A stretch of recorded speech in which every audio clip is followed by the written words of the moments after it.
Bismillahirrahmanirrahim. Assalamualaikum warahmatullahi wabarakatuh. Alhamdulillah. Innal hamdalillah nahmaduhu wa nasta'inuhu wa nastaghfiruh wa nastahdihi wa natubu ilaihi wa na'udzu bihi min shururi anfusina wa sayyiati a'malina. May yahdihillahu fala mudilla lahu wa may yudlil fala hadiya lahu. Asyhadu an la ilaha illallah wahdahu la syarika lahu wa asyhadu anna Muhammadan abduhu wa rasuluh la nabiyya wa la rasula ba'dah. Allahumma salli wa sallim wa zid wa barik ala nabiyyina wa sayyidina wa rasulina wa maulana Muhammadin wa ala alihi wa sahbihi ajma'in. Wa ba'du, Allahumma la ilma lana illa ma 'allamtana wa 'allimna ma yanfa'una wa zidna ilman nafi'an wa 'amalan salihan ya rabbal alamin. Rabbana atina min ladunka rahmatan wa hayyi' lana min amrina rasyada. Rabbana atina fid dunya hasanah wa fil akhirati hasanah wa qina 'adzabannar. Wa ba'du. Para hadirin wal hadirat jamaah Masjid Al-Muhajirin yang semoga senantiasa Allah muliakan. Alhamdulillah, bersyukur kepada Allah atas nikmat dan karunia yang telah Allah limpahkan kepada kita. Nikmat terbesar yang Allah berikan kepada kita tentu adalah nikmatul iman wal Islam. Dengan nikmat itulah kita bersaudara, dengan nikmat itulah kita akan memasuki surga Allah Azza wa Jalla. Nabi sallallahu alaihi wasallam bersabda, "Innahu lan tadkhulal jannah illa nafsun muslimah." Sesungguhnya tidak akan masuk ke dalam surga Allah kecuali jiwa itu adalah jiwa yang muslim. Maka ini adalah nikmat yang besar yang harus kita jaga dan kita rawat, dan kita minta kepada Allah agar kita diteguhkan di atas iman dan Islam. Sebagaimana itu juga wasiat Allah Azza wa Jalla, "Wala tamutunna illa wa antum muslimun." Dan janganlah kalian sekali-kali mati kecuali dalam keadaan mati atau meninggal dunia kecuali dalam keadaan muslim. Dan nikmat yang lainnya yang Allah berikan kepada kita, kesehatan, waktu luang, kesempatan, dan taufik. Taufik adalah kemudahan yang Allah berikan kepada seorang hamba untuk melaksanakan ketaatan kepadanya. Ketika kita ditakdirkan Allah mudah melaksanakan ketaatan, artinya Allah memilih kita untuk mendapat taufiknya, dan itu adalah nikmat yang perlu kita syukuri. Dan saya secara khusus bersyukur karena diberi kesempatan untuk bisa bertemu jamaah sekalian. Tentu ini jazakumullah khair. Tentu ini adalah pertama kali saya ke sini, dan alhamdulillah berada di tengah-tengah jamaah sekalian yang semoga kita berharap pertemuan kita pertemuan yang barokah, pertemuan yang Allah ridhai dan membawa manfaat-manfaat untuk kita semua di dunia dan di akhirat. Amin ya rabbal alamin. Jamaah sekalian rahimakumullah, terkait materi yang akan kita bahas di subuh ini, waktunya sampai jam berapa? Belum ada. Biasanya sampai syuruk ya? Atau zuhur? Syuruk. Sampai waktu syuruk. Insyaallah beberapa waktu ke depan kita akan sama-sama mengkaji, belajar tentang amalan, dan kita akan coba mengenal keutamaan 10 awal Dzulhijjah dan juga amalan yang hendaknya kita perhatikan di 10 awal Dzulhijjah. Jamaah sekalian rahimakumullah, tentu menuntut ilmu adalah satu kewajiban seorang muslim. Ya, sebagaimana kita semua tahu dan faham, Nabi SAW bersabda, "Talabul ilmi fardhatun ala kulli muslimin wa muslimah." Menuntut ilmu, apalagi yang berkaitan dengan ilmu syar'i yang wajib dan yang haram dalam agama kita, adalah satu kewajiban yang harus dipelajari setiap muslim. Dan Nabi SAW menjanjikan bagi siapa saja yang semangat menuntut ilmu syar'i akan dimudahkan baginya jalan menuju surga. Nabi bersabda, man salaka tariqa yaltamisu fihi ilma. Siapa yang menempuh satu jalan, di situ dia menuntut ilmu, sahhalallahu lahu bihi tariqan ila jannah, Allah akan jadikan baginya disebabkan dia mau berthalabul ilm kemudahan jalan menuju surga Allah. Dan itulah yang kita harapkan, nasib kita di akhirat adalah kita berada di surga Allah. Maka marilah kita ikhlaskan niat kita dalam berthalabul ilm. Kalau Imam Ahmad ditanya niat yang ikhlas, yang benar dalam berthalabul ilmi itu seperti apa? Beliau menjawab 2, sebagian menambah menjadi 3. Yang pertama, dia berniat mengangkat kebodohan, ketidaktahuan yang ada pada dirinya. Karena seringkali kita ini membenci sesuatu karena kita belum tahu. Ketika kita sudah tahu, kita mencintainya, kita menyukainya. Dan seringkali kita ini melakukan sesuatu yang dilarang syariat karena kita tidak tahu. Dan kebodohan itu senantiasa diperangi dan dilawan oleh syariat. Maka niat yang ikhlas dalam belajar berthalabul ilm, kata Imam Ahmad, yang pertama apa?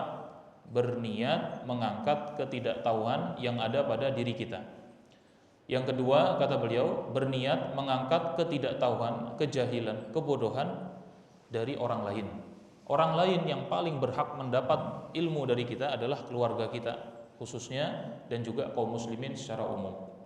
Dan niat yang baik dalam belajar, kata sebagian ulama, yang ketiga adalah kita belajar dengan tujuan menghidupkan syariat, mengamalkan syariat, melakukan ajaran-ajaran Islam. Kalau kita yang belajar, kalau kita yang muslim yang mau belajar tidak melaksanakan syariat, maka siapa yang akan melaksanakan syariat? Kita mengharapkan siapa yang akan melaksanakan syariat? Kita sendiri sebagai seorang muslim, sebagai orang yang mau belajar, itu saja tidak mau mengamalkan. Apalagi orang di luar sana yang tidak mau belajar, apalagi dia orang yang bukan muslim. Maka marilah kita perbarui niat kita dalam belajar, semoga Allah memberkahi. Jamaah sekalian rahimakumullah, terkait dengan 10 awal Dzulhijjah. 10 awal Dzulhijjah ini termasuk waktu-waktu istimewa, waktu-waktu yang memiliki keutamaan. Disebutkan dalam hadis diriwayatkan oleh Imam Tabarani dan yang lainnya, innalillahi fi ayyami dahrikum nafahat. Sesungguhnya Allah memiliki waktu-waktu istimewa di mana Allah di situ benar-benar membuka keutamaan yang sangat luas, sangat banyak. Fata'arradu lahu, maka jemputlah keutamaan itu, la'allahu yusibkum. Ya, siapa tahu kalian dapat bagian dari keutamaannya, fala tasqau ba'dahu abada. Kalau kamu mendapatkan keutamaan dari waktu yang Allah istimewakan, maka bisa jadi itu menjadi sebab kalian tidak celaka selama-lamanya di dunia maupun di akhirat. Jadi Allah punya hari-hari istimewa, Allah punya hari-hari yang penuh kemuliaan. Kita diperintahkan Nabi untuk bersegera, diperintahkan untuk berlomba-lomba menggapai hari-hari tersebut. Di antara hari-hari itu adalah 10 awal Dzulhijjah. Ada juga Ramadan, ini juga termasuk waktu istimewa. Waktu apa lagi, Pak, Bu? Termasuk di antaranya hari Jumat, itu termasuk waktu istimewa. Termasuk juga di antara waktu istimewa setiap harinya adalah sepertiga malam terakhir. Termasuk hari istimewa adalah setelah asar, khususnya hari Jumat setelah asar, itu waktu istimewa dan termasuk waktu mustajabnya doa. Dan juga waktu-waktu yang lainnya, diantaranya adalah bulan haram yang 4, ya, Muharram, Dzulqa'dah, Dzulhijjah, dan bulan Rajab. Ini adalah bulan yang istimewa. Di antara yang tadi kita sebutkan ada 10 awal Dzulhijjah, dan ketahuilah sesungguhnya 10 awal Dzulhijjah, ulama mengatakan bahwasanya 10 awal Dzulhijjah itu lebih utama dari seluruh waktu-waktu yang utama semuanya. 10 awal Dzulhijjah yang kita akan masuk di dalamnya sebentar lagi, Pak. Sekarang kita di bulan apa, Pak? Bu? Bulan Dzulqa'dah. Setelahnya bulan Dzulhijjah. Bulan Dzulqa'dah ini kita sekarang sudah di tanggal 20-an, 23 atau 24 antara itu. Saya tidak ingat pasti. Antara itu artinya sebentar lagi kita masuk bagian 10 awal Dzulhijjah. Ketahuilah, bagian 10 awal Dzulhijjah ini lebih utama dari setiap waktu yang Allah ciptakan. Selain satu waktu yang enggak bisa dikalahkan. Apa itu? Malam Lailatul Qadar. Tapi sama bulan Ramadan lebih utama mana? Lebih utama 10 awal Dzulhijjah. Nanti akan kita bacakan dalilnya dan akan kita sebutkan alasannya. Maka ini adalah waktu istimewa yang tidak boleh terlewatkan. Para ulama dahulu dan para salaf dahulu, salafun saleh, para sahabat, tabi'in, tabi'ut tabi'in, dan orang yang mengerti keutamaan 10 awal Dzulhijjah, mereka tidak mau kelewatan kesempatan emas ini. Kalau kemarin belum lama, beberapa bulan yang lalu kita habis-habisan di bulan Ramadan, ini lebih mulia Pak. Cuma lebih banyak diabaikan daripada 10 awal, daripada bulan Ramadan itu Masya Allah. Suasana ketaatan kita rasakan. Orang-orang yang tadinya jarang ke masjid, dia ke masjid. Orang bahkan di malam terawih pertama biasanya masjid nggak nampung Pak ya. Saya nggak tahu kalau di sini masih begitu tuh. Tapi umumnya di masjid masyarakat itu di terawih pertama masjid penuh. Bahkan DKM biasanya sampai membuat tenda dan itu pun masih nggak nampung, subhanallah. Tapi biasanya bertahan berapa hari Pak? 2-3 hari, kemudian bubar gitu kan? Kembali kepada jamaah tetap yang istiqomah. Semoga kita termasuk yang istiqomah sampai wafat. Amin ya rabbal alamin. Maka ini bisa jadi karena tidak tahu tadi. Tidak tahu itu mengakibatkan kita rugi banyak. Tidak tahu mengakibatkan kita tertipu. Tidak tahu mengakibatkan kita rugi dunia akhirat. Padahal 10 awal Dzulhijjah ini lebih utama dari Ramadan dalam cakupan yang sifatnya umum. Namun tidak bisa mengalahkan malam Lailatul Qadar. 10 awal Dzulhijjah kita mau masuk ini. Maka marilah kita perhatikan betul 10 awal Dzulhijjah yang kurang lebih akan kita sambut di tanggal 7 mungkin atau 8 bulan Juni, tergantung pemerintah menentukan awal Dzulhijjah kapan. Dan tentu ini juga khilaf, ada yang sudah menentukan seperti Muhammadiyah dengan menggunakan metode hisab. Ala kulli hal, ini adalah khilaf, perbedaan pendapat yang sifatnya rahmah, tidak perlu kita berbenturan. Jamaah sekalian rahimakumullah. Ya. Apa keutamaan bulan Dzulhijjah? Dalilnya apa saja? Mari kita perhatikan. Yang pertama, ya, bahwasanya Allah Azza wa Jalla di dalam Al-Qur'an yang sebagian kita hafal mungkin ayat ini, surat Al-Fajr Pak. Wal fajr walayalin asyar. Wal fajr walayalin asyar. Allah di situ bersumpah demi waktu fajar dan demi malam-malam yang 10. Kira-kira malam-malam yang 10 ini pertama kali kita fikirkan yang muncul kira-kira 10 malam yang mana ini? 10 malam terakhir bulan Ramadan. Memang ada tafsir yang mengatakan 10 akhir Ramadan, tapi jumhur sahabat, mayoritas sahabat, mayoritas para mufassir, para ulama tafsir mengatakan yang dimaksud, yang mana Allah bersumpah kepada 10 malam ini, yang dimaksud adalah 10 malam awal Dzulhijjah. Ya, ingat-ingat ya, ini jumhur mufassir, jumhur sahabat.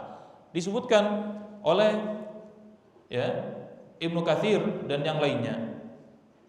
Qala Ibnu Abbas, berkata Ibnu Abbas, sahabat yang mulia, Sayyiduna Abdullah bin Abbas wa Abdullah bin Zubair dan Imam Mujahid wa ghairu wahidin minas salaf wal khalaf, dan bukan sedikit yang mengatakan innaha asyru dzulhijjah, maksud dari 10 malam yang Allah bersumpah di surat Al-Fajr itu adalah 10 Dzulhijjah. Qala Ibnu Katsir, berkata Ibnu Katsir dalam tafsirnya yang kita kenal, ketika disebut ahli tafsir biasanya yang paling pertama muncul di kepala kita adalah Ibnu Katsir. Beliau mengatakan wa huwa sahih, dan itulah pendapat yang tepat, yang mengatakan bersumpah kepada 10 malam maksudnya adalah 10 Dzulhijjah, 10 awal Dzulhijjah. Ketahuilah jamaah sekalian, di ayat tersebut Allah bersumpah kepada 10 malam pertama, 10 malam pertama bulan Dzulhijjah. Dan Allah Azza wa Jalla tidak bersumpah kecuali dengan sesuatu yang mulia. Allah tidak bersumpah kecuali dengan sesuatu yang mulia. Dan Allah boleh bersumpah dengan makhluknya apapun itu, bebas. Terkadang Allah bersumpah dengan wal asr, demi masa. Terkadang Allah bersumpah dengan wal fajr. Terkadang Allah bersumpah dengan wal jibal, demi gunung-gunung, dan juga Allah bersumpah dengan makhluk-makhluknya yang agung. Termasuk yang mana Allah bersumpah kepadanya adalah bersumpah dengan 10 malam Dzulhijjah, 10 awal Dzulhijjah. Ini menunjukkan 10 awal Dzulhijjah istimewa. Kalau kita, Pak, Bu, kalau mau bersumpah, boleh nggak dengan makhluk? Misalnya demi rembulan yang menerangi kita di malam hari ini, Pak, misalnya orang puitis gitu ya. Demi lautan, demi apa? Maka jawabannya adalah tidak boleh. Kita hanya boleh bersumpah atas nama Allah. Nabi SAW bersabda, "Man halafa bi ghairillahi." Siapa yang bersumpah atas nama selain Allah, faqad kafara au qad asyrak, maka dia telah kufur atau telah syirik. Maka kita enggak punya kesempatan kecuali hanya bersumpah atas nama Allah. Demi Allah atau dengan nama-namanya, demi Ar-Rahman, demi Ar-Rahim, demi Al-Aziz, demi Al-Quddus, silahkan. Tapi tidak boleh dengan selainnya. Dan termasuk ke dalam sumpah atas nama Allah adalah sumpah dengan kalamnya, yaitu Al-Qur'an, bersumpah dengan Al-Qur'an. Demi Nabi, demi Allah dan Rasul. Nah, maka tidak perlu ditambahkan Rasul, demi Allah. Maka jamaah sekalian rahimakumullah, inilah alasan pertama kenapa 10 Dzulhijjah itu istimewa. Yang kedua, ada hadis yang ini menunjukkan 10 awal Dzulhijjah lebih utama dari seluruh hari selain 10 awal Dzulhijjah. Hadis ini diriwayatkan oleh Imam Bukhari dari sahabat Abdullah bin Abbas radhiyallahu anhuma. Nabi SAW bersabda, "Ma min ayyamin al-'amalu shalihu fihinna ahabbu ila Allah minhu fi hadhil ayyamil ashr." Kata beliau, kata Nabi SAW, perhatikan hadis ini. Tidak ada hari-hari di mana seseorang melakukan amal soleh di dalamnya yang bisa mengungguli keutamaan amal soleh yang dilakukan di 10 awal Dzulhijjah. Tidak ada hari-hari di mana amal soleh dilakukan di dalamnya bisa mengungguli amal soleh yang dilakukan di 10 awal Dzulhijjah. Artinya, amalan yang kita lakukan di 10 awal Dzulhijjah, amalan apapun itu bentuknya, lebih Allah cintai daripada amalan seperti apapun, sehebat apapun yang dilakukan di luar 10 awal Dzulhijjah. Misalnya kita melakukan baca Quran di 10 awal Dzulhijjah, dibandingkan sama yang melakukan yang lebih hebat dari itu, bersedekah dengan hartanya yang banyak, dengan kita baca Quran, sekedar baca Quran di 10 awal Dzulhijjah, itu lebih Allah cintai dan lebih utama baca Quran ini. Sekedar kita berzikir, mengucapkan subhanallah walhamdulillah wala ilaha illallah, itu mengalahkan amal soleh yang dilakukan di luar 10 awal Dzulhijjah. Apapun itu bentuk amal solehnya. Maka saat itu para sahabat terfikir dalam benaknya satu amalan yang istimewa, yang mana Nabi sering mengatakan tidak bisa dikalahkan dengan amalan apapun. Ini kan tadi bicara keutamaan waktu beramal solehnya, tapi ada juga Nabi kadang berbicara tentang amal solehnya, bukan waktunya, tapi amal solehnya itu sangat utama.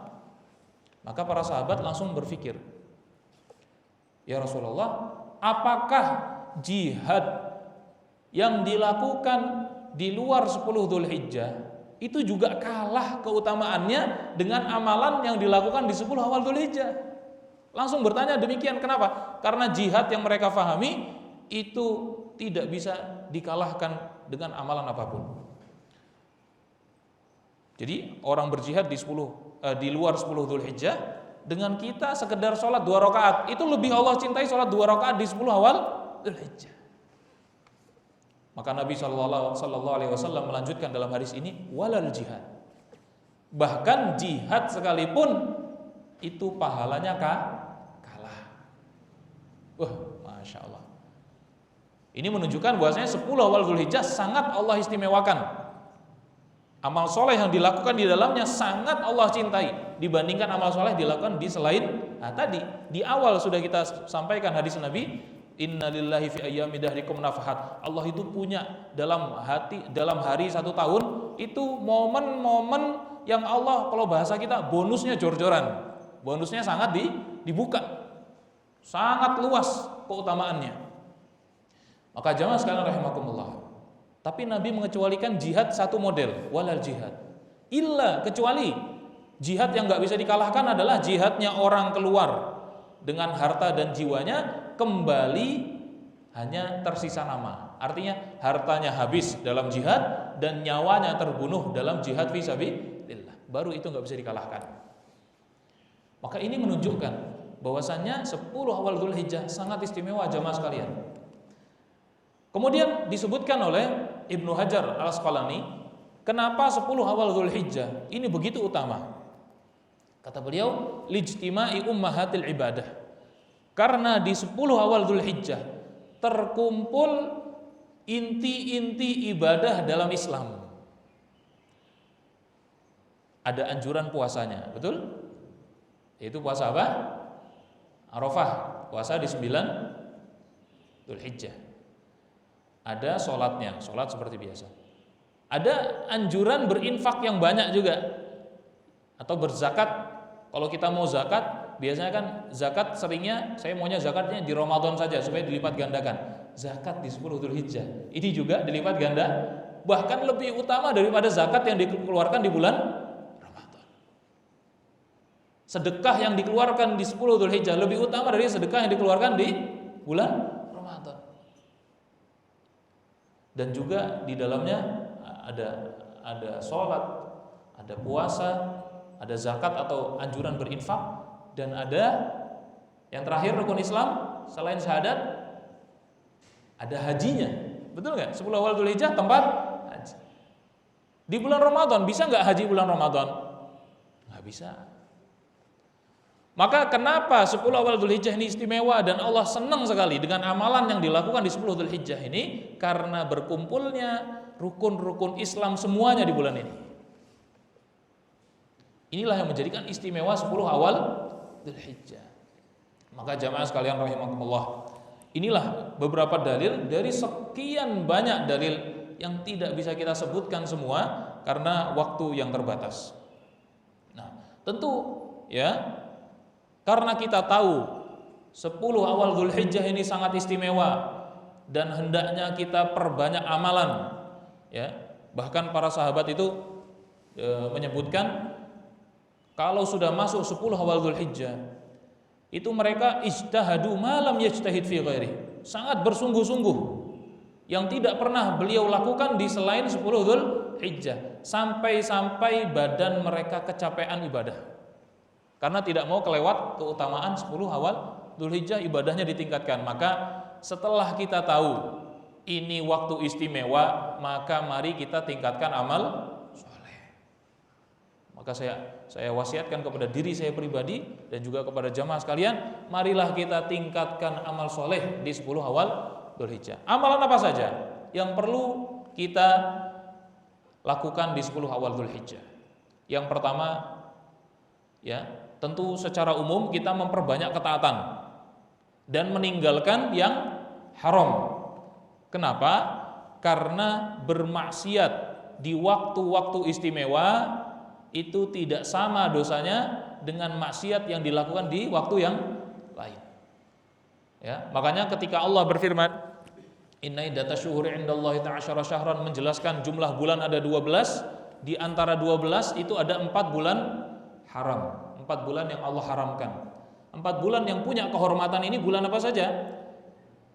Salasun sardun, 3 berurutan, 1 sendirian. Dimulai dari Dzulqa'dah, Dzulhijjah, dan bulan Muharram. Ini berentet. Dzulqa'dah kita lagi ada di situ saat ini. Setelah itu nanti Dzulhijjah dan bulan Muharram, wa Rajabun fard. Rajab sendirian. Artinya bukan berurut. Rajab kan dia sebelum Rajab, Sya'ban, Ramadan. Dia masih jauh dari Muharram. Jadi 4 ini kata Allah, di antara 12 bulan ada 4 bulan haram. Fala tadlimu fihin anfusakum. Janganlah kalian menzalimi diri kalian di 4 bulan ini. Artinya upayakan untuk meminimalisir maksiat kepada Allah di 4 bulan ini. Kenapa? Kata para ulama, maksiat di 4 bulan haram dosanya tidak sama dengan maksiat yang dilakukan di waktu yang lain. Apalagi di antara 4 bulan haram ini yang paling utama adalah bulan Dzulhijjah. Maka perbanyak ketaatan, laksanakan perintah-perintah Allah, tinggalkan larangan-larangannya secara maksimal. Di antara amal soleh yang perlu kita perhatikan, yang utama, yang perlu kita utamakan, jelas apa yang Allah wajibkan. Sholat, jaga sholat kita dengan baik, laksanakan sebaik-baiknya, karena sholat adalah amalan yang sangat utama. Bahkan para ulama itu menyebutkan, ya, seseorang meninggalkan perintah dalam agama yang dihukumi atau yang boleh oleh penguasa menjatuhi hukuman, ya, menjatuhi hukuman vonis mati, Pak, itu hanya sholat.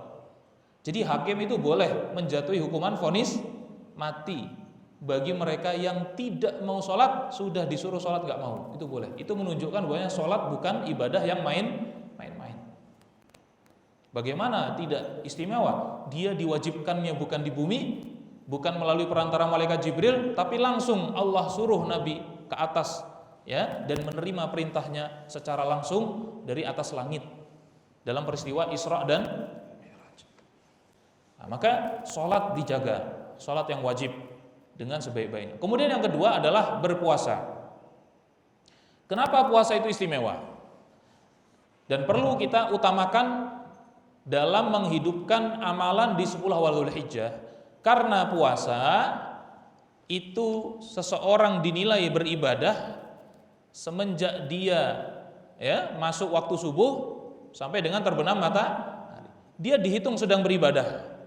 Walaupun dalam melaksanakan puasanya dia tidur, dia bekerja, selama dia berpuasa dia dinilai sedang beribadah. Makanya puasa itu amalannya orang-orang soleh, amalannya orang-orang ikhlas.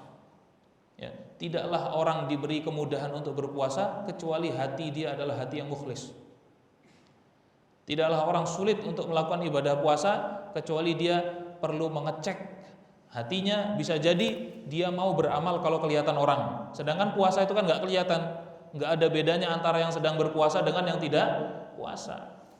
Kalau seandainya disebutkan ada bedanya, Ustadz, orang berpuasa tuh lemes mukanya. Lemes mukanya itu bukan karena puasa saja, Pak. Banyak utang juga mukanya lemes, ya kan? Atau mukanya lemes bisa jadi karena capek habis perjalanan jauh safar, mukanya lemes. Maka puasa itu ibadah yang nggak punya bentuknya, sehingga tidak disukai orang munafik.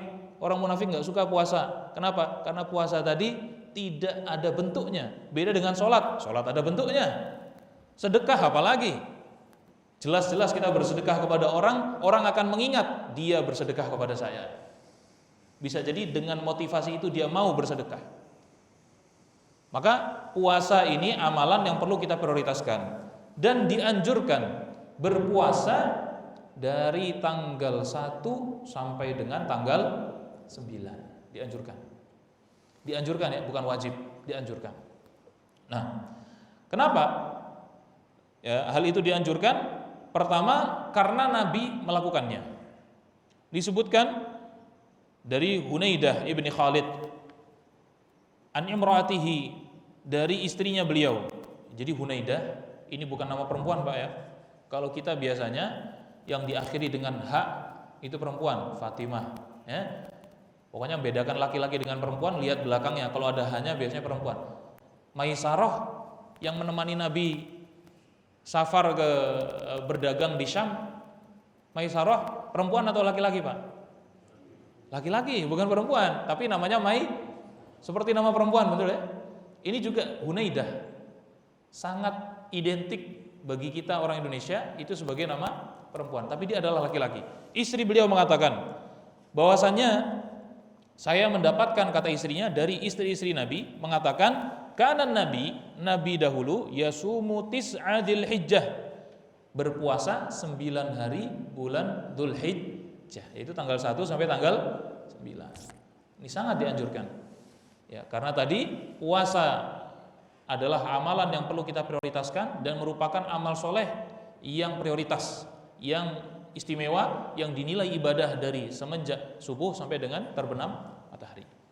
Secara khusus puasa di 9 Dzulhijjah atau di 1 sampai 10 Dzulhijjah yang perlu kita perhatikan adalah puasa hari Arafah. Puasa 9 Dzulhijjah.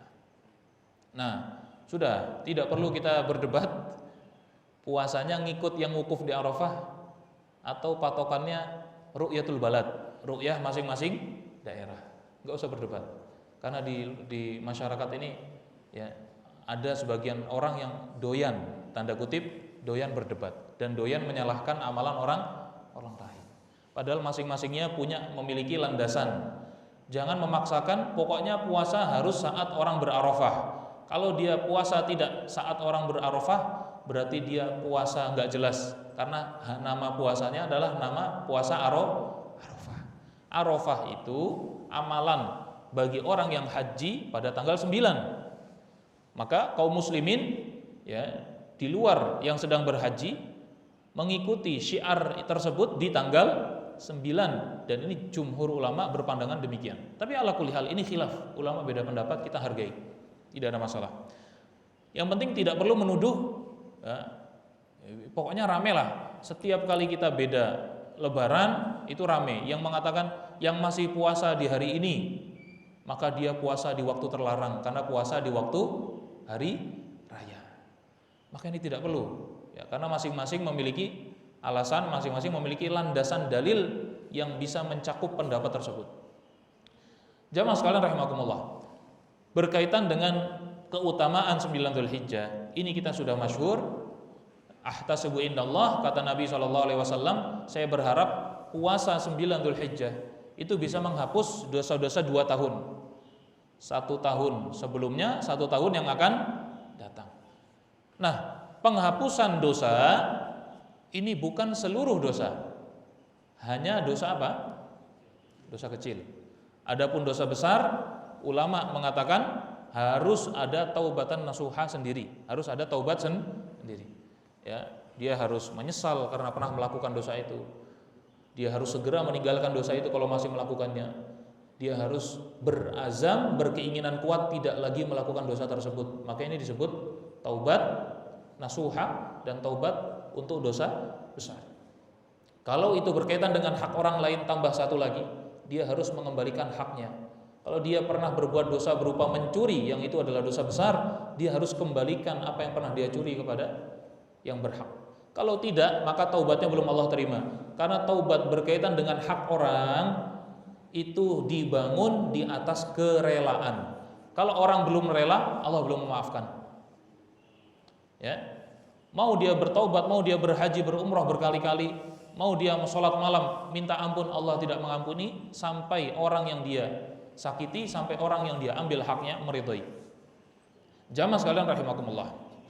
Inilah yang pertama, yaitu kita berpuasa.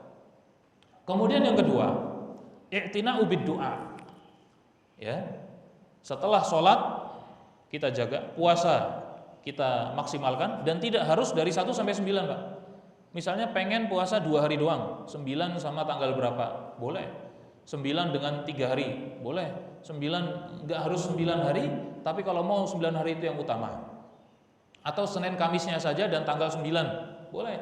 Atau puasa Daud, ya, sehari puasa, sehari buka, sehari puasa, sehari buka selama 1 sampai 9 Dzulhijjah. Bebas. Yang penting isilah amalan di antara amalan yang kita lakukan di 10 awal Dzulhijjah itu dengan puasa. Yang kedua, perhatikan doa. Maksudnya perhatikan doa adalah memperbanyak doa di 10 awal Dzulhijjah. Khususnya perbanyaklah doa di saat hari Arafah. Perbanyaklah doa di saat hari Arafah. Para salaf dahulu, banyak di antara mereka mengatakan, kami ini sering menyimpan doa-doa yang sangat kami harapkan dikabulkan Allah, kami pinta sebanyak-banyaknya pada tanggal 9 Dzulhijjah. Jadi meminta, kita punya keinginan apa, tentu keinginan yang paling besar yang harus kita minta adalah ampunan Allah. Kalau Allah sudah mengampuni kita, sudah nikmat hidup ini. ampunan Allah, rahmatnya, masukkan ke dalam surga, surga Firdaus bersama Nabi dan para orang soleh. Ini yang kita minta. Maka jamaah sekalian rahimakumullah, perbanyaklah doa. Berkaitan dengan doa, ya, disebutkan dalam hadis dari Amr bin Shu'aib, dari ayahnya, dari kakeknya mendengar Nabi SAW bersabda, khairud doa terbaik, doa yaumi Arafah, adalah doa yang dipanjatkan pada hari Arafah. Jelas Pak ya? Sebaik-baik doa yang diminta adalah doa yang diminta pada hari Arafah. Wa khairu ma qultu, dan sebaik-baik apa yang diucapkan olehku, kata Nabi sallallahu alaihi wasallam, wan nabiyyuna min qabli, dan seluruh nabi sebelumku, sebaik-baik ucapan mereka adalah la ilaha illallah wahdahu la syarikalah lahul mulku wa lahul hamdu wa huwa ala kulli syai'in qadir. Perbanyak ucapan la ilaha illallah di 9 Dzulhijjah. Karena kata Nabi, sebaik-baik yang saya ucapkan di hari itu dan sebaik-baik yang diucapkan nabi-nabi sebelumku semuanya adalah ucapan la ilaha illallah wahdahu la syarikalah lahul mulku wa lahul hamdu wa huwa ala kulli syai'in qadir, akhrajahu Tirmidzi. Hadis ini diriwayatkan oleh Imam Tirmidzi. Wa an Abdullah bin Amr, dan juga dari Abdullah bin Amr, kana aktsaru du'ai Rasulillah yaum Arafah, doa yang paling banyak diucapkan Nabi sallallahu alaihi wasallam. Sebenarnya kalau di Indonesia ucapan la ilaha illallah wahdahu la syarikalah, kita fahaminya doa apa zikir, Pak? Zikir. Karena doa itu kita anggapnya adalah permohonan. Yang kita pahami adalah permohonan. Sebenarnya doa itu ada dua, Pak. Disebutkan para ulama. Doa masalah, doa minta kebutuhan, dan doa ibadah. Doa ibadah itu yang kita ucapkan berkaitan dengan zikir yang kita tidak meminta di situ, tapi memuji Allah, ya, mengesahkan Allah. Ini namanya doa ibadah. Yang kedua, doa masalah, doa minta. Maka dua-duanya bisa disebut lafadznya dengan doa. Maka apa yang diucapkan Nabi, kata Nabi, sebaik-baik doa yang saya ucapkan, maksudnya di sini adalah doa ibadah apa doa permintaan? Doa ibadah. Doa Nabi yang berkaitan dengan ibadah, yaitu la ilaha illallah wahdahu la syarikalah lahul mulku wa lahul hamdu biyadihil khair wa huwa ala kulli syai'in qadir. Ya. La ilaha illallah, tidak ada Rabb yang berhak disembah selain Allah, wahdah saja, Allah saja, la syarikalah, tidak ada sekutu baginya, lahul mulk, kepemilikannya lah segala kerajaan, walahul hamd, dan kepemilikannya lah segala pujian, biyadihil khair, di genggamannya, dalam arti kepemilikannya adalah segala kebaikan, wa huwa ala kulli syai'in qadir, dan Allah maha kuasa atas segala sesuatu. Ini yang banyak diucapkan pada hari Arafah. Di samping kita banyak minta, jangan lupakan banyak zikir. Kemudian yang perlu kita lakukan di 10 awal Dzulhijjah adalah memperbanyak zikir. Ini sampai jam berapa ini? Syuruk jam berapa sekarang? 5.4, baik. Kurang lebih 15 menit ya? Atau 10? 15 menit. Baik. Yang perlu kita perbanyak adalah ibadah di 10 awal Dzulhijjah adalah banyak berzikir. Tadi sudah kita sebutkan dalam pembahasan banyak berdoa. Contoh Nabi berdoa, doa zikir adalah la ilaha illallah wahdahu la syarika. Secara khusus juga banyak berzikir. Zikir apa yang perlu kita perbanyak selain ucapan la ilaha illallah wahdahu la syarikalah tadi, yaitu ucapan subhanallah walhamdulillah wala ilaha illallah wallahu akbar. Perbanyak. Ini yang disebut dengan al-baqiyatus shalihah. Al-baqiyatus shalihah itu apa? Al-baqiyatus shalihah itu adalah sesuatu yang akan kekal dan kebaikan yang akan kita dapatkan secara kekal sampai akhirat. Itu ucapan kita subhanallah walhamdulillah wala ilaha illallah wallahu akbar. Taib. Berkaitan dengan ini Allah berfirman di surat Al-Kahfi, al-malu wal banuna, harta dan anak-anak, zinatul hayatid dunya, adalah bagian dari perhiasan dunia, kata Allah. Wal baqiyatus salihah, adapun baqiyat salihah, ditafsirkan oleh Abdullah bin Abbas dengan ucapan subhanallah walhamdulillah wala ilaha illallah wallahu akbar khairun, itu lebih baik dari harta dan anak-anak.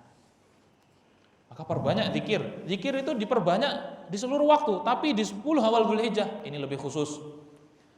Di antara ucapan tadi subhanallah walhamdulillah wala ilaha illallah wallahu akbar, yang paling utama adalah ucapan Allahu akbar. Perbanyak ucapan Allahu akbar. Bertakbir, perbanyak takbir jemaah sekalian. Dan ini termasuk sunnah yang mahjurah, sunnah yang banyak ditinggalkan. Takbir itu ada 2, Pak. Yang pertama takbir mutlak, yang kedua takbir muqayyad. Takbir mutlak itu takbir yang tidak terikat waktu khusus. Dianjurkan memperbanyak takbir di 10 awal Dzulhijjah dari tanggal 1 sampai dengan imam naik ke mimbar. Banyak-banyak zikir. Bahkan kata Abdullah bin Umar, Abdullah bin Abbas, Ali bin Abi Thalib, ya, mereka mengatakan kami itu kalau sudah masuk 10 awal Dzulhijjah, kami mendengar suara takbir di mana-mana. Ya. Bahkan ya di pasar-pasar itu juga banyak takbir. Hatta dodjatil aswat, sampai suara itu menggetarkan pasar, saking banyaknya orang bertakbir di pasar, di jalan-jalan. Artinya syiar takbir yang dikeraskan suaranya dari tanggal 1 itu zaman sekarang sudah mulai hilang. Biasanya takbiran hanya di malam takbiran. Perbanyak takbir. Ya, kita di jalan dari tanggal 1, kita di mobil, saat naik kendaraan, perbanyak takbir. Marilah kita hidupi sunnah Rasulullah SAW. Marilah kita hidupi syariat ini. Karena tadi niat belajar yang benar kata Imam Ahmad adalah niat untuk mengamalkan ajaran Islam.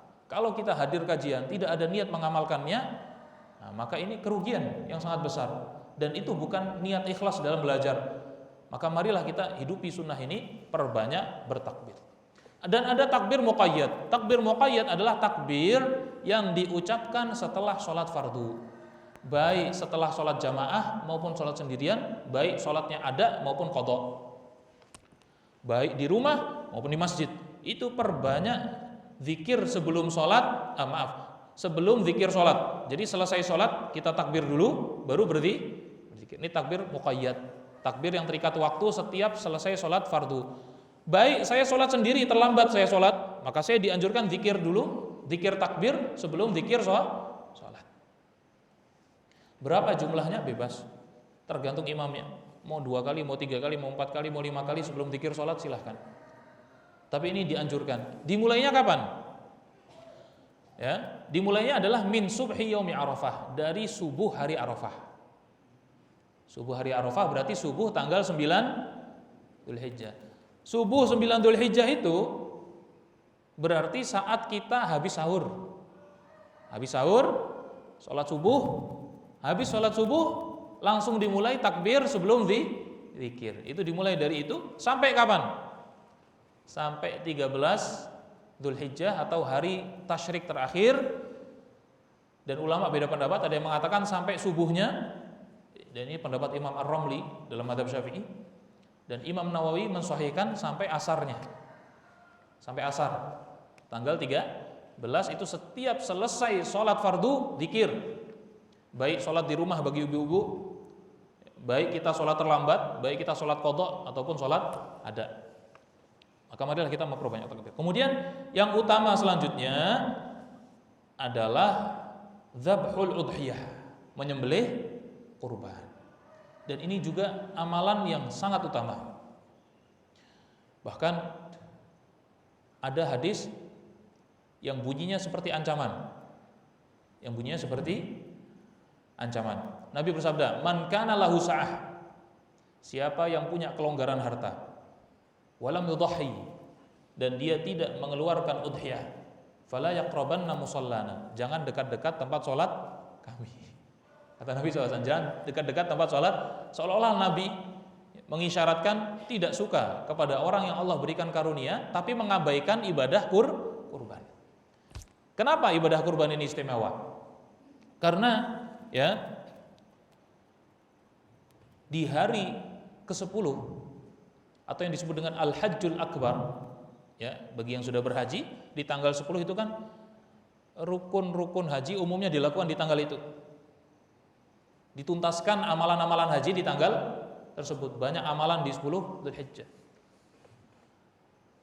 Dalam hadis disebutkan ya dari Aisyah radhiyallahu anha, ma'amila adamiyun, tidaklah seorang anak Adam melakukan satu amalan yauman nahri pada tanggal 10 ahabbu ilallah min ihraqid dam, yang lebih Allah cintai dari amalan menumpahkan darah sembelihan hewan kurban.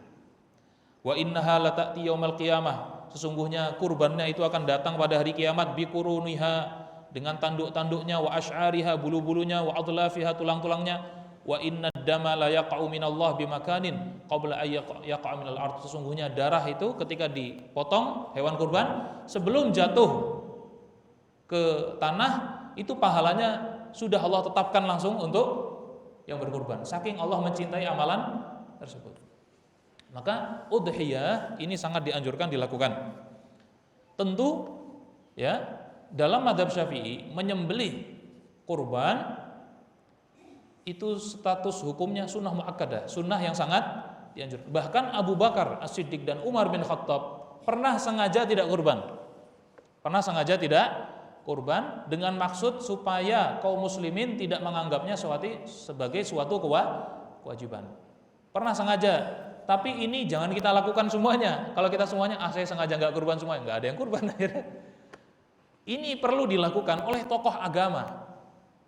Sesekali menyengaja tidak melakukan sunnah, supaya masyarakat tahu hukumnya tetap sunnah. Mau seutama apapun ibadah sunnah itu, dia tetap sunnah, jangan dianggap wajib.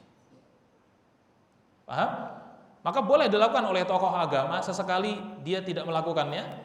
Ya, sesekali ustadz itu nggak sholat sunnah qobla zuhur, qobla subuh, untuk mengajarkan umat, maksudnya bahwasanya ini sunnah, supaya umat tidak mencela orang yang tidak melakukannya dan menganggap seolah-olah ibadah itu ibadah wajib. Tapi ya jangan dilakukan oleh semuanya. Ini hanya sudahlah wilayah tokoh, wilayah ulama, supaya ketika ada kaum muslimin yang nggak sanggup ya nggak dicela juga karena tidak berkurban. Tapi ini adalah amalan yang utama yang perlu kita lakukan, berudhiyah.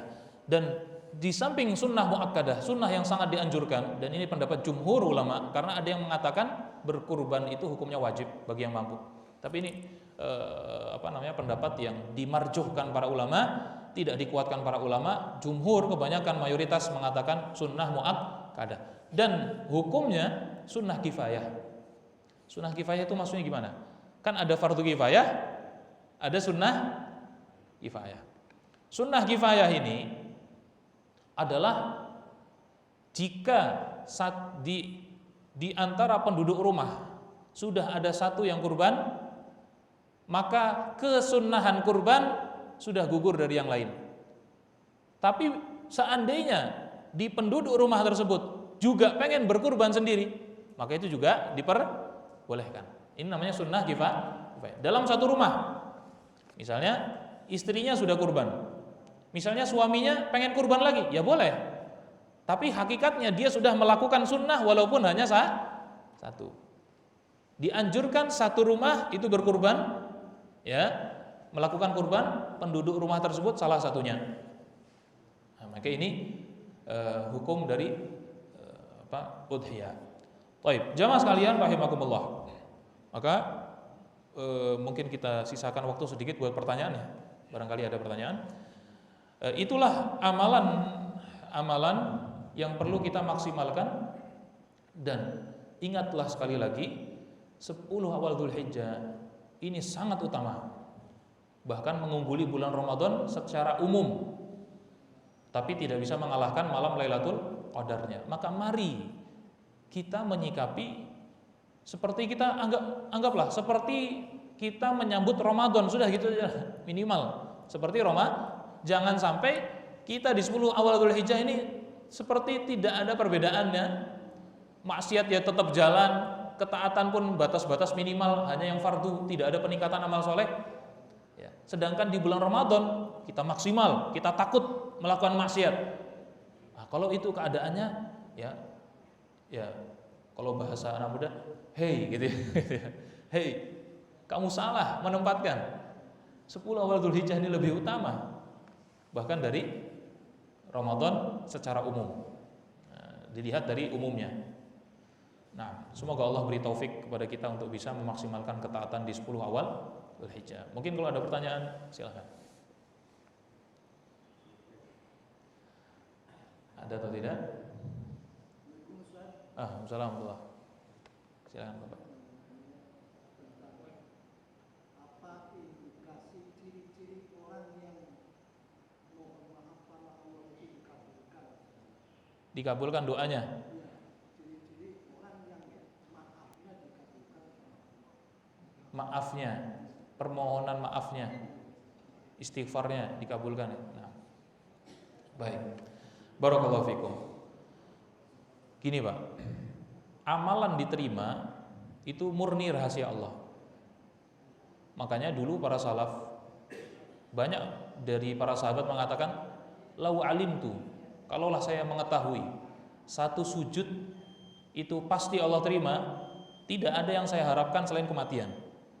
Satu sujud saja yang Allah terima. Maka sebenarnya kita ibadah itu Pak, kata para ulama, di antara rasa harap dan rasa takut.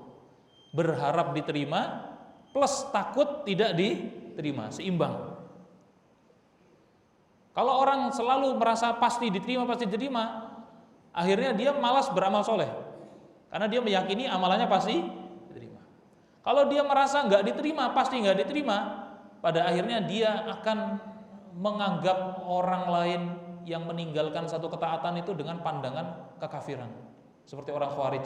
Orang Khawarij itu kan dia terlalu over takut. Jadi akhirnya menghukumi pelaku dosa besar itu pasti masuk neraka. Orang zina pasti neraka langsung. Allah tidak akan mengampuninya lagi. Pasti langsung. Pokoknya ini karena over takut. Maka nggak baik. Yang over itu selalu tidak baik. Allah berfirman, wa kadzalika ja'alnakum ummatan wasata. Kami jadikan kalian adalah umat pertengahan, tidak over kanan kiri. Maka bagaimana? Apakah kita tahu Allah menerima? Itu murni rahasia Allah. Tapi Allah mengisyaratkan tanda sesuatu amalan diterima. Ya, tanda suatu amalan diterima itu dia dimudahkan Allah untuk ketaatan yang lain. Ya. Wa innama jazaa'ul hasanah al hasanatu ba'daha. Balasan dari kebaikan yang diterima adalah mudahnya dia melakukan kebaikan yang lain. Kalau kita Ramadan mau tanya diterima apa enggak, lihat Syawalnya bagaimana. Syawal kita langsung drop ibadahnya. Nah, itu ciri-ciri di antara indikasi, tidak memastikan ya, indikasi Ramadan kita ini enggak ada nilainya. Maka ini jangan saja. Adapun doa, maka jelas doa itu pasti Allah jawab dengan nas firman Allah dalam surat Al-Baqarah, ud'uni astajib lakum. Minta sama aku kabulkan, pasti. Ya. Kemudian juga dalam hadis qudsi ketika Allah turun, ya, sebagian memaknai turun rahmatnya di sepertiga malam terakhir, Allah berfirman, man yad'uni fa astajibulah. Siapa yang berdoa kepadaku yang pasti aku jawab. Man yastaghfiruni fa aghfirullah. Siapa yang mohon ampun kepadaku pasti aku ampuni. Nah, maka ini pasti. Cuma menjawab doa Allah itu kata Nabi 3. Bisa jadi Allah kasih apa yang dia minta. Yang kedua, bisa jadi ya Allah palingkan dia dari madarat. Jadi doa, kita ketika doa, Allah nggak jawab apa yang dia minta, tapi Allah palingkan dia dari madarat. Allah memalingkan dia dari madarat. Seandainya, gambaran mudahnya, seandainya dia nggak berdoa hari itu, dalam catatan takdir harusnya dia terkena satu musibah ini dan itu, tapi karena doa dia di pagi hari, Allah palingkan dia dari musibah. Atau yang ketiga, Allah simpan pahalanya di akhirat. Tidak Allah kabulkan, tapi Allah simpan pahalanya tapi pasti orang berdoa itu tidak pernah rugi. Dan orang yang mohon ampun pasti Allah ampuni selama dia tidak melakukan penghalang ampunan Allah. Penghalang ampunan Allah Di antaranya adalah mujaharatul dzunub, terang-terangan melakukan dosa. Allah berfirman dalam hadis qudsi, "Ghafartu li'abdi ma lam yujahir." Allah pasti mengampuni dosa hamba-hambanya selama dia tidak terang-terangan melakukan dosa. Allah benci sekali dengan hambanya yang terang-terangan melakukan dosa. Orang yang setelah melakukan dosa dirahasiakan di malam hari Allah jaga, nggak ada yang tahu, di pagi harinya dia malah cerita, "Oh tadi malam saya begini-begini." Wah, cerita sama orang-orang. Kenapa Allah nggak menyukai? Karena ketika dosa itu ditampakkan, diceritakan kepada orang lain, bisa jadi orang lain yang tidak terfikir melakukan dosa, akhirnya dia pengen juga melakukan dosa.